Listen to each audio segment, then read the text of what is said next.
Hey everyone, I'm going to do a little video on Cruising 101. Right now I am actually on my third cruise on Carnival, and we are sailing on a 7-day to Jamaica, Montego Bay, to Grand Cayman, and to Cozumel. This is actually going to be my first time I've been to Jamaica and Grand Cayman, but I have been to Cozumel a few times. So, everyone thinks once you get on the boat, there's nothing to do. Wrong. There is actually so much stuff to do, you will not have time to do everything that you'd like to do. So on a daily basis, you will get this newsletter called the Fun Times. And on the Fun Times, basically, they will have listings of everything going on in a day.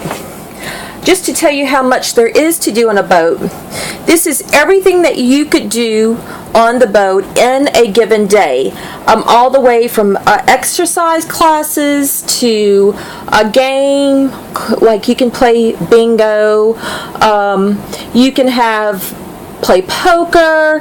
There are different types of like DJs, ping pong tournaments, super sales on the boat. Today actually there's a hairy chess contest, and that was rather interesting what these guys did.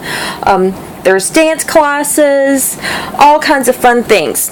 And when you're not doing those things, there's tons of places to eat. There's sit-down dining, which you can go to for morning or lunch meals, and I always suggest doing dinner in the formal dining room because the entrees that they serve are really nice. Last night we had lobster and shrimp, which was really good. It was an elegant evening. Which, to explain, on a ship, just depending on the length of your cruise, if you go 5 days, you'll have one elegant evening. If you go 7, you'll have 2. And basically, that's an evening you'll dress in formal wear.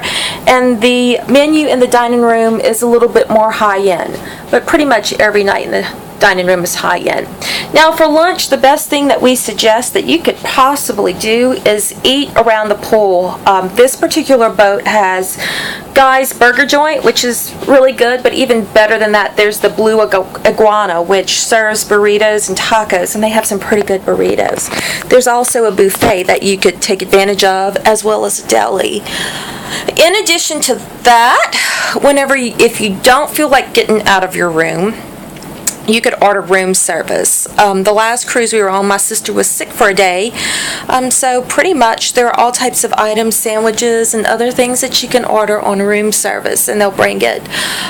Even though I don't partake, the rest of my family likes ordering room service for breakfast because it's kind of like a wake-up call, and we have to get up to answer the door, so that's a trick there.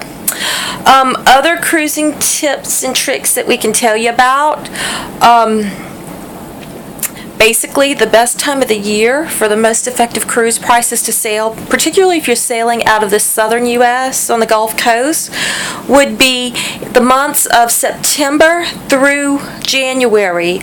During this time, you could approximately get a cruise for around $300. And the way that's per person, and the way that it works is once you are on once you go to board the ship, you will pay gratuities, which basically is $11 per day. On this particular cruise, we opted to pay them in advance when we booked our boarding, which that's another good thing. If you've always wanted to take a cruise, but you were a little strapped on funds to do so, you can book a cruise months or even a year in advance, and all that's required is a deposit, and you can pay on it any amount that you'd like monthly. Well, it doesn't even have to be monthly. You can pay it in any increments you want it, as long as you paid by the date that it's due. So it's a vacation that you can take and plan in advance. Once you stop at shores, there are what's called excursions, and those are things that you'll do on the shore. One thing I do recommend is to do research on the internet, because Carnival's excursions are actually sometimes double to triple the prices of what you can find on the shore from reputable companies. If you are traveling to Cozumel, one of the best things that I suggest that you could do is take a taxi. So if you wanted to tour downtown area or you wanted to go to the beach, you could just just basically take your taxi. And in Cozumel, there is a state park called Chankanob, which the entry fee is approximately about $25, and that includes you being able to sit on the beach. You can watch a dolphin show. You could pay $20 extra for a massage on the beach. You could pay to swim with the dolphins, or you could pay to go snorkeling. But the admission also includes entrance into the botanical garden, so it's a really nice thing.